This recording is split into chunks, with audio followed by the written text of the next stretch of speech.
త్రిష, ఇలియానా, నయనతార ముగ్గురు హీరోయిన్స్ పేర్లపై వచ్చిన movie title ఉంది. ఈ మూవీలో మంచి గ్లామర్ రోల్ లో నటించిన ఆనందిని ఇప్పుడు ఇండస్ట్రీ టాక్ అయింది. A+ సర్టిఫికేట్ కు ఎక్కువగా ఉన్న బూత్ డైలాగ్స్, సన్నివేశాలతో అమ్మడు రెచ్చిపోయిందట. ఈ మూవీతో తర్వాత వస్తున్న ఆఫర్స్ అన్ని అలాంటివే వస్తున్నాయట. క్యారెక్టర్స్ అన్ని కూడా B గ్రేడ్ గా వస్తుండటంతో మాట మార్చేసింది. అసలు ఈ మూవీ షూటింగ్ కు వచ్చే వరకు నాకు ఇలాంటి డైలాగ్స్, సీన్స్ ఉంటాయని తెలియదు. నన్ను డైరెక్టర్ మోసం చేశాడు. ఈ డైరెక్టర్ తో ఇంకో సినిమా చేయను అంటూ బుల్లి నోరుతో పెద్ద పెద్ద డైలాగ్స్ పేల్చింది.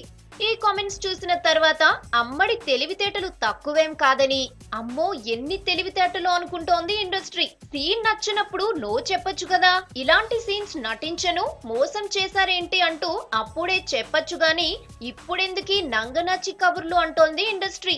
ఏమైనా టాలీవుడ్ నీళ్లు పడితే ఆ మాత్రం తెలివి తన్నుకుంటూ వస్తుందిలే అంటున్నారు కృష్ణానగర్ అభిమానులు.